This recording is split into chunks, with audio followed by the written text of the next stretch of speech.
আপনারা আগেও আমাদের আন্দোলনের সঙ্গে যারা ছিলেন, আগামীকাল ছাত্র ভবনে বেলা 2টো থেকে আপনারা সবাই উপস্থিত থাকবেন, এই আশা নিয়ে আমরা কাল ছাত্র ভবন।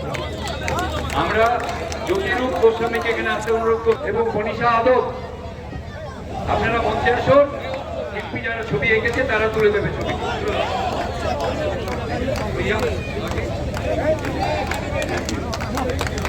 দেখুন, প্রতিবাদের ভাষা শুধু স্লোগান, কবিতা, মিছিলে না, প্রতিবাদ আমাদের ফুটে ওঠে শিল্পীর তুলিতে।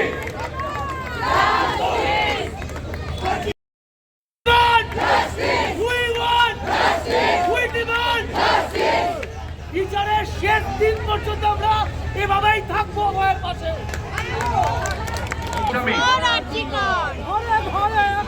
মালদা সোমা চৌধুরী, পূর্ব বর্ধমান সুবর্ণ গোস্বামী,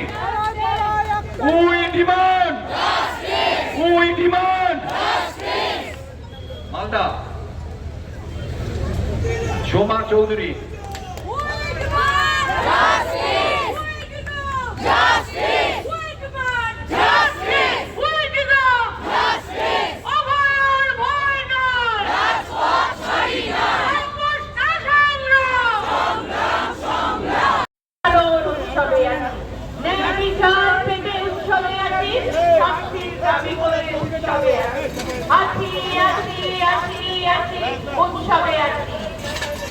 যেন আমরা সবাই এই উৎসবে আছি, যেন আমরা সবাই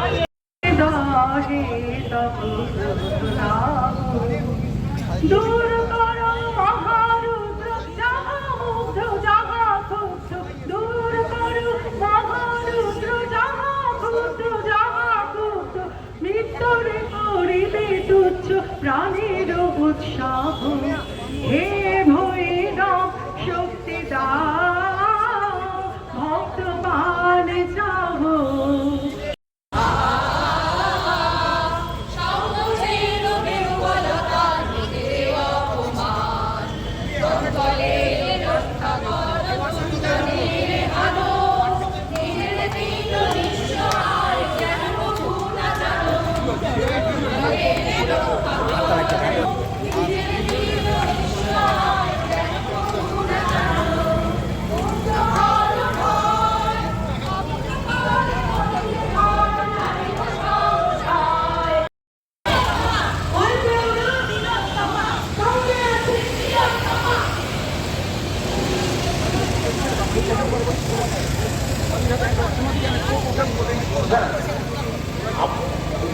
আপনারা জানেন যে 70 থেকে 100 জনের সাইকেল মিছিল শুরু হয়ে গেছে, এই শ্যামবাজারের উদ্দেশ্যে আসছে।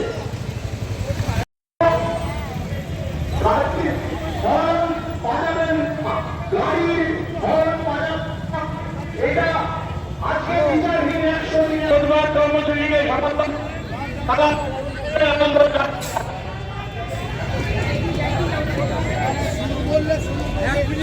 গাড়ির চালকরা আমাদের অনুরোধ রাখবেন, সন্ধ্যে 6টা থেকে 100 মিনিট পাঠাবেন না।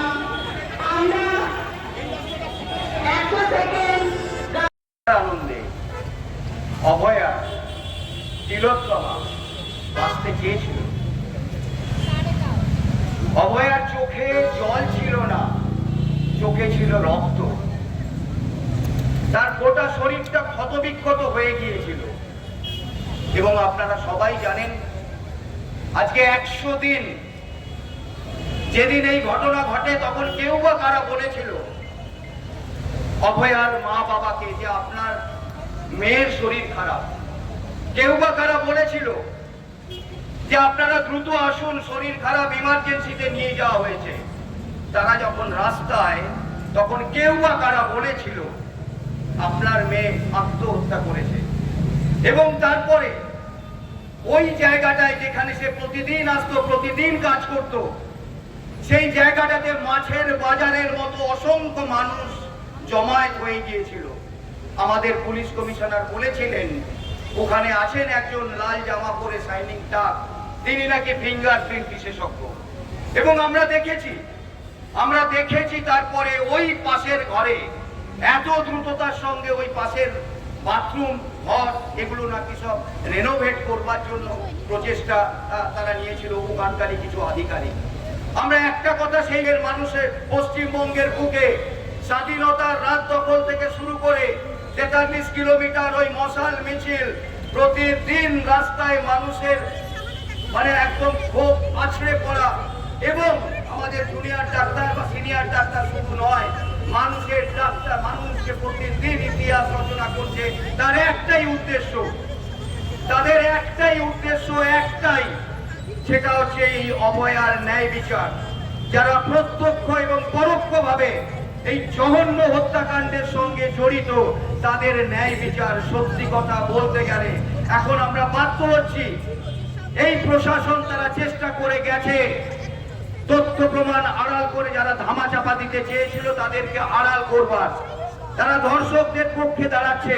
পুলিশ প্রশাসন, স্বাস্থ্য প্রশাসন থেকে শুরু করে সবাই কিন্তু অভয়াকে ন্যায় বিচার দেওয়ার পরিবর্তে তারা চেষ্টা করে গেছে অপরাধীদের পক্ষে দাঁড়াতে। তাই ন্যায় বিচার পায়নি অভয়া। দিনের পর দিন ওই জুনিয়র ডাক্তাররা স্বাস্থ্য ভবনের সামনে তারা কিন্তু অবস্থান করেছে, তারা না খেয়ে ধর্মতলায় অনশন করেছে। আপনারা দেখেছেন।